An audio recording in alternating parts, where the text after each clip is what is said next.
Thank you very much, Sebastian.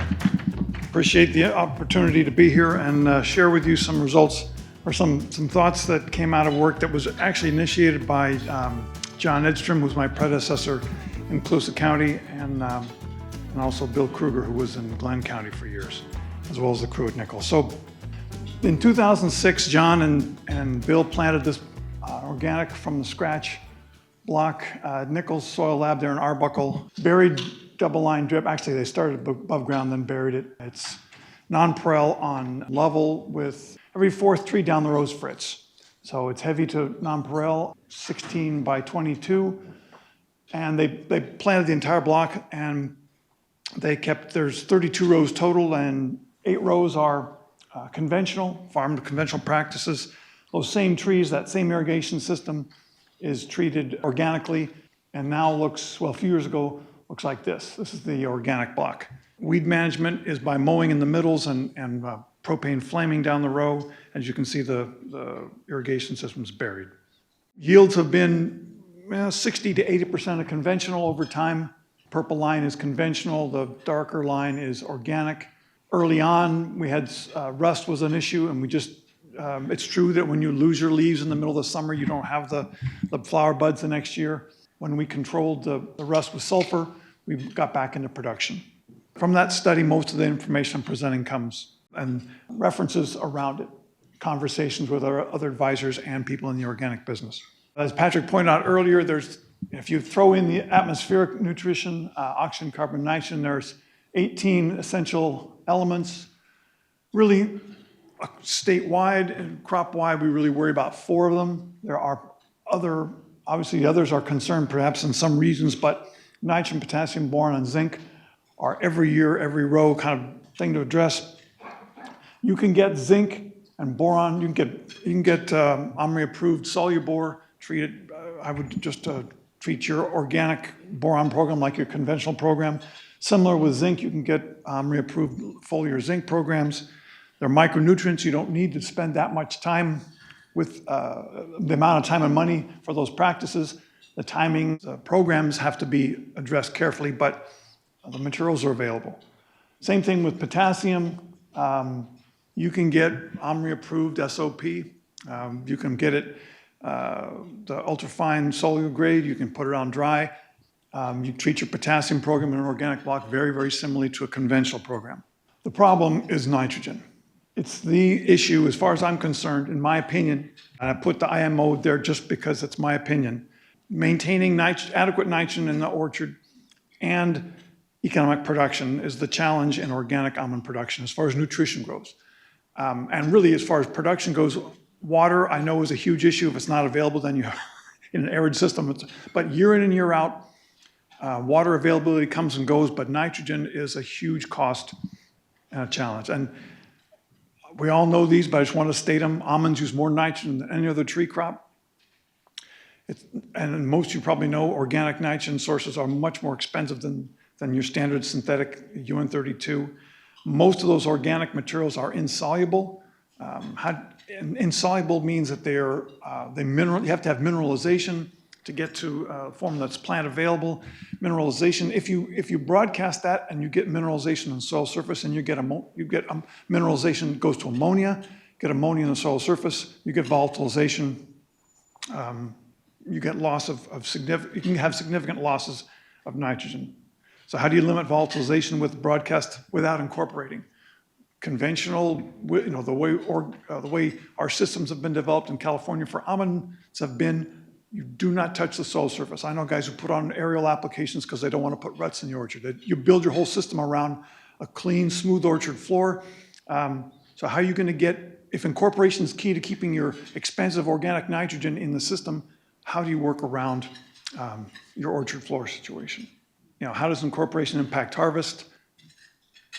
If you disc the whole place up to get your nitrogen in the ground, and then you don't get much rain, you turn around and try to use a standard orchard harvest system, it's miserable. And then differences in active root location between annual and orchard crops. In annual systems, where you've got seed rows, the rows are very close together, you've got your roots everywhere.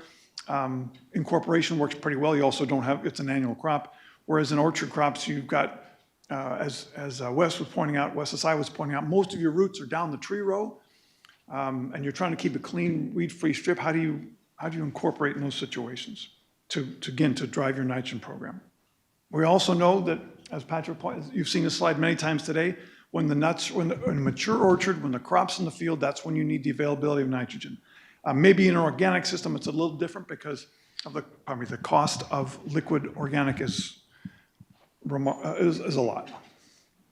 Anyhow, certified organic nitrogen systems sources include cover crop residues, composts, liquid certified organic materials, dry certified organic materials. Back to my case study that I described at the beginning of the talk, in the nickel site, we have gotten away from cover crops, compost, and liquid materials, so we use a little bit of liquid, really focusing on dry organic fertilizers. So you'd end up with the current plan is the bulk of it goes on in March or April via a dry incorporated material like we use True's pelletized feather meal with a little bit of liquid material, a 402 or a 5 - something on the front end or the back end to try to make it work. This is just our experience. I'm not suggesting this is the way that folks have to do it. So why this strategy? We have buried drip irrigation. Everybody here is probably familiar with the irregular rainfall in the fall. Getting a cover crop to establish to the volume that you need to get some nitrogen out there is difficult. Organic fertilizers are relatively quick acting and flexible. You're adding the material. They're relatively quick mineralization. And there are other strategies out there I recognize, but then again, this is our story. From the cover crops angle, this is, right after bloom. That's a fully mature cover crop after a dry, not even a dry winter. It was just a year where we had rain at different times, and it's hard to establish and grow a system. We have a different block that's got full coverage sprinklers, micros. It works. It's a very, very different situation. But in this organic trial demo block, I'm less than enthusiastic about cover crops in this block for the reasons I just pointed out. Availability of high-end organic fertilizers. This is work that Dr. Tim Hartz did years ago at Davis, still appropriate. He did a study with 5 high nitrogen organic materials, more than 10% nitrogen. The C to N ratio is less than 4. These are very mineralizable, highly active from an organic insoluble material standpoint. Blood meal, feather meal, fish powder, and a couple of guano types. They incubated them in moist soils. This is incorporated, not just broadcast. The rate of end mineralization was then measured at a couple of times out to 8 weeks. And these are the results. You can see that within 1 week, you've got up to 50% of the materials available as ammonium nitrogen, as mineralizable plant available. Quick mineralization, and you get some hang time out there, but the bulk of it is available early, and then you get some extended mineralization out to 8 weeks, depending upon the material. I think the feather meal looks like it quits at 4 weeks as far as net mineralizable material, nitrogen available. They all behave quite similarly, and that's a cost figure from 15 plus years ago. So that's what Tim did, and when I was bemoaning the cost of liquid nitrogen, he said, look into these materials, and we did, and we've been reasonably pleased with it. Although the equipment issue is how you get it in the ground is, as you'll see, is a challenge. So incorporation is needed, or at least helps with efficiency. This is work that just came out a year ago from Europe, where they did, this is again lab tests, but this is data on pelletized feather meal. The y-axis, the vertical axis, is the percent of added nitrogen that's lost as ammonia gas. It mineralizes, becomes ammonia, and the gas is off. Down here at the bottom, this is incorporated. Where it's mixed in the soil, you do not lose any. Where it's laid on the top of the soil surface, you lose, let's be conservative, let's say 10%. And then where it's mixed with sand on a sandy site, you lose quite a bit more.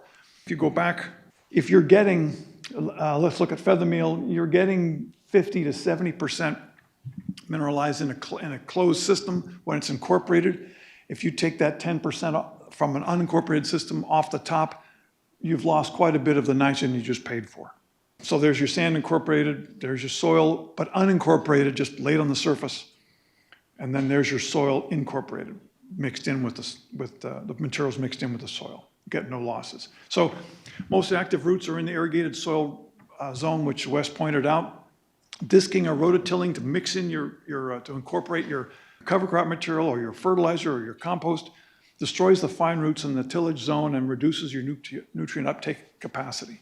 I know a grower or a researcher years ago who said he can induce potassium deficiency in a peach orchard by just disking the whole place up. When your roots are working from the top couple inches, and that's where the potassium is, and you put a disc through there, you eliminate the active roots. Tilling reduces your soil organic matter and produces dust, so it's very difficult for conventional harvest. So targeted incorporation, it's the old shanking or buried band, delivers nutrients near the active root zone without extensive damage to the whole root system that you would get from disking or rototilling the whole place. So this is what we've been doing the last couple of years. We're injecting, literally burying 100 pounds of N per acre. That's 800 pounds of material per acre. Using an Ag Pro, it's a pneumatic system made in Idaho. We had to drive 1 mile an hour to get this stuff in the ground because otherwise these systems are not built to deliver organic material. They're built to deliver much lower rates per acre of conventional, and we just had plugging issues in the system. But technically it did work, and we're able to get big slugs of nitrogen in the ground at the time. This was in April. We probably should have been there in March, but it's buried in locally right there at the fringe of where the grasses are, and right up against where the flames control the weeds. And also this is buried drip, but we have a very heavy clay sublayer, so we get quite a bit of chimney effect of water coming up and lateral movement. So we have buried drip, and we're not, the drip line's over here, but we have enough moisture that spreads so that we're putting that shank line of pelletized feather meal close enough to get in the active root zone and have water to it. There are some, SNA makes this sort of like the old Ranchero. So there's beginning to be equipment available out there that allows you to bury organic materials in a localized system. Ranchero used to make something that had a bar on the front end with an auger, and they shanked it in the ground, and the way the tires were set up, you put the soil over, the soil was squeezed back over the trench, and the tire rolled over it. So the equipment has not yet, at least in my opinion, availability of it is limited so far, but it's good to see these kind of things become available. So again, this is our system. Currently, you've seen this one already. That's the reasoning behind our approach. Because we're beating up the soil surface. The catch frame harvesting does allow us to do, to shank stuff in over here and over here without having to sweep and lose nuts in the uneven orchard floor. And we've been reasonably successful with this approach in the last few years. So there's questions. I have a lot of questions, but slow, frequent feeding, we've talked a lot about today in the conventional systems. It's efficient and effective. Can you do this strategy in organic systems? Does it pay to use the lower concentration organic liquid materials? Can you put it out through drip? Is it cost effective? I know that organic prices have been hit by, as the price of organic is not what it was 10 years ago of organic nuts. So does the liquid spoon feeding approach work?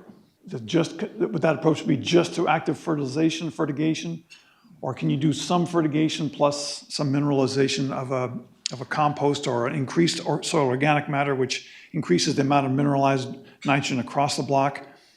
Does that work? And does that also eliminate leaching losses of nitrogen in the time during the times of the year when there's not very much active uptake? So that's a very brief run through of what we're doing. So I don't have any questions. Thank you, Franz. Yep. Any questions? Please raise your hand. Yeah, Franz, I'm just thinking about that dry organic fertilizer and the nitrogen losses. If you were to band apply that, say, around a drip hose or drip line, and then you were to come in with, let's just say you applied a ton or 2 tons or 3 tons of compost, you name it, whatever, whether it's green waste or chicken based or whatever, and banded that compost in say a 1-foot band, wide band, over the top of the dry organic fertilizer, would you cut your nitrogen volatilization losses by covering that with an organic amendment? That's a really cool idea. I don't know. Makes good sense. You're capping, you're trying to reduce that. I don't know. I don't know. It might cap it. It might. I don't know what if the rate of mineralization would you be able to match your rate of mineralization with your tree timing? But it's worth a shot, worth a try. I don't know. If you have water right there, theoretically, then you wet that zone. The compost is going to keep it more moist. It should increase the breakdown rate.